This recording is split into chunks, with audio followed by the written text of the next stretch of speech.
മേടിച്ചുകൊണ്ട് വന്ന പൂക്കൾ ആദ്യം ഈ ഉരുളിയിലൊന്ന് ഡെക്കറേറ്റ് ചെയ്ത് വെച്ചുകൊണ്ട് ഇന്നത്തെ ഓണാഘോഷ പരിപാടി ആരംഭിച്ചിരിക്കുന്നു. അപ്പോൾ ബ്രേക്ക്ഫാസ്റ്റ് കഴിഞ്ഞതിന് ശേഷം ഫ്ലവേഴ്സ് എല്ലാമായിട്ട് ഞങ്ങൾ പാർട്ടി ഹാളിലേക്ക് പോയി. എല്ലാ ലേഡീസ് ഗ്രൂപ്പിനോടും 9 മണിക്ക് അവിടെ ഗ്യാദർ ചെയ്യാൻ പറഞ്ഞിട്ടുണ്ടായിരുന്നു. ഒരുപാടൊന്നുമില്ല, കുറച്ച് എണ്ണങ്ങളിലേ ഉള്ളൂ ഞങ്ങൾ. അപ്പോൾ ഞങ്ങളവിടെ അങ്ങനെ എത്തി. ഓൾറെഡി ഡിസൈൻ ഫിക്സ് ചെയ്ത് വെച്ചിട്ടുണ്ടായിരുന്നു. അപ്പോൾ വരയ്ക്കാനായിട്ട് നമ്മുടെ ട്രീസെ, നമ്മുടെ സെക്യൂരിറ്റിയുടെ മോളാണ്, ഗോപാലിൻ്റെ മോളാണ്. അപ്പോൾ ട്രീസെ ഏൽപ്പിച്ചു. ബാക്കി കാര്യങ്ങളെല്ലാം ഞങ്ങൾ ഒരു സൈഡിൽ നിന്ന് പതിയെ കട്ട് ചെയ്തതാണ്. ഞാനിവിടെ റോസ് കട്ട് ചെയ്യുന്നുണ്ട്. റോസ് ഉണ്ട്, റെഡ് റോസ് ഉണ്ട്, ജമന്തി ഉണ്ട്, ബന്ദി 2 കളറുണ്ട്, പിന്നെ സൈപ്രസ് ഉണ്ട്, പിന്നെ വാടാമുല്ല. ഇത്രയുമാണുള്ളത്. അപ്പോൾ അതാ ഒരു സൈഡിൽ കൂടി ഡെക്കറേഷൻ നടക്കുന്നു. പിന്നെ ഒരു സൈഡിൽ പൂക്കൾ അരിയുന്നു. പിന്നൊരിടത്ത് ഡ്രോയിങ് നടക്കുന്നു. ഡ്രോയിങ്ങിന് കഴിയുന്നതിനനുസരിച്ച് അതിലേക്ക് പതിയെ ഇട്ട് തുടങ്ങിയിരിക്കുന്നു. അപ്പോൾ ആഷമോളും ട്രീസയും കൂടിയാണ് പൂവിടൽ പരിപാടി ആരംഭിച്ചിരിക്കുന്നത്. ഡെക്കറേഷൻ ഏകദേശമൊക്കെ ആയി വരുന്നുണ്ട്. 4 വശം മൂടി നടന്നാണ് എല്ലാവരും എല്ലാം ചെയ്യുന്നത്. വലിയ സെറ്റപ്പൊന്നും അല്ലാത്തതുകൊണ്ട് തന്നെ നമുക്ക് തന്നെ ചെയ്തു കൂട്ടാനുള്ള കാര്യങ്ങളേ ഉള്ളൂ. എന്നാലും ആളുകളുടെ എണ്ണം കുറവായതുകൊണ്ട് എല്ലായിടത്തും നമ്മൾ കുറച്ച് പേര്, പിന്നെ ഇതിൽ കൂടുതൽ പേരും ആദ്യമായിട്ട് ഓണം ആഘോഷിക്കുന്നവരാണ്. ഈ ഒരു ഓണം സെലിബ്രേഷൻ്റെ ഏറ്റവും വലിയ പ്രത്യേകത എന്ന് പറഞ്ഞാൽ അങ്ങ് ജമ്മു കാശ്മീരിൽ നിന്ന് മുതലുള്ള ആളുകളുണ്ട് ഞങ്ങളുടെ ഈ ഓണം സെലിബ്രേഷന് ഞങ്ങളുടെ കൂടെ.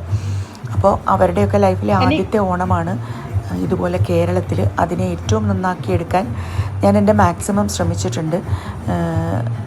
അപ്പോൾ നമ്മൾ എന്താ പറയുക, ഞാൻ പറഞ്ഞില്ലേ, കാശ്മീർ, ഡൽഹി, പിന്നെ സിക്കിം, ഡാർജിലിംഗ്, അങ്ങനെ പല സ്ഥലങ്ങളിൽ നിന്നുള്ളവരുണ്ട്. അപ്പോൾ നമ്മൾ അത് കഴിഞ്ഞ് എല്ലാം റെഡിയാക്കിയിട്ട് പോയി ഡ്രസ്സ് ചേഞ്ച് ചെയ്ത് വന്നു. ഡ്രസ്സ് ചേഞ്ച് ചെയ്ത് വന്നതിന് ശേഷം കുറച്ച് ഫോട്ടോ സെഷൻ ഉണ്ടായിരുന്നു.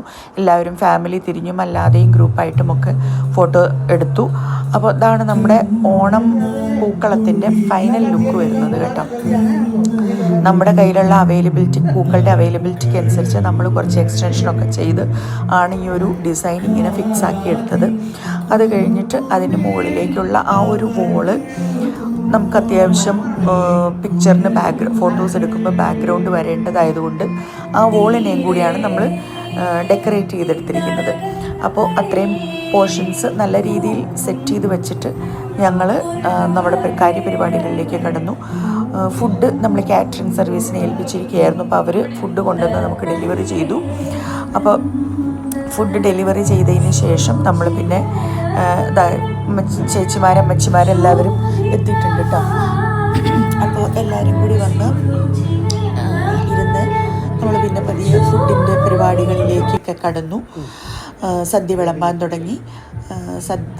കേരളത്തിൽ സദ്യ ഉണ്ണുന്നവരാദ്യമായിട്ടുള്ളവരുണ്ട്, ആദ്യമായിട്ട് സദ്യ ഉണ്ണുന്നവരുണ്ട്, ആദ്യമായിട്ട് ഇലയിൽ ഭക്ഷണം കഴിക്കുന്നവരുണ്ട്. അങ്ങനെ പല ടൈപ്പ് ഓഫ് ആളുകളാണ്. അപ്പം ഇല എങ്ങനെ ഇടണം എന്ന് മുതൽ തുടങ്ങിയിട്ട് ഓരോന്നും എങ്ങനെ വിളമ്പണം, എവിടെ വിളമ്പണം എന്ന് സഹിതം പറഞ്ഞ് മനസ്സിലാക്കി കൊടുത്താണ് മലയാളികളല്ലാത്ത എൻ്റെ ആളുകളെ കൊണ്ടൊക്കെ ഞാൻ സദ്യയൊക്കെ വിളമ്പിപ്പിച്ച് ഞങ്ങളെല്ലാവരും വളരെ ഭംഗിയായി നല്ല സദ്യയായിരുന്നു. ലോക കാറ്ററിംഗ് എന്ന് പറയുന്ന ഒരു ടീമിൻ്റെ സദ്യയാണ് വാങ്ങിച്ചത്. അപ്പോൾ അവർ കൊണ്ടുവന്ന് തന്നു ഇവിടെ. നമ്മൾ എന്നിട്ട് എല്ലാവരും കൂടിയിരുന്ന് 2-3 ട്രിപ്പായിട്ടാണ്. കാരണം സീറ്റിംഗ് അറേഞ്ച്മെൻറ്റ്സ് കുറവാണ്, നിലത്തിരിക്കാൻ പറ്റുന്ന ആളുകൾ കുറവാണ്.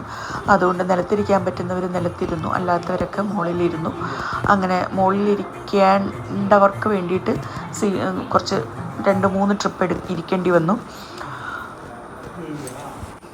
വാട്ട്സോവർ എന്തായാലും ഏറ്റവും നല്ല രീതിയിൽ ഏറ്റവും ചെറിയ ഒരു സൗകര്യങ്ങൾ വെച്ചുകൊണ്ട് വളരെ കുറച്ച് ആളുകളെ വെച്ചുകൊണ്ടും ഏറ്റവും നല്ല രീതിയിൽ ഞങ്ങളുടെ ഓണം പരിപാടി ഗംഭീരമാക്കാൻ കഴിഞ്ഞു എന്നതിൽ വളരെ സന്തോഷമുണ്ട്. എല്ലാവരുടെയും സഹകരണം ഉണ്ടായിരുന്നു. തീർത്തും 100% എഫേർട്ട് ഇട്ട് എല്ലാവരും സഹകരിച്ചു. അപ്പോൾ പ്രോഗ്രാം അത് കഴിഞ്ഞതിന് ശേഷം കുട്ടികളുടെ ചെറിയ ചെറിയ കലാപരിപാടികൾ ഉണ്ടായിരുന്നു. ആഷുമോൾ ഒരു പാട്ട് പാടി ഡാൻസ് കളിച്ചു.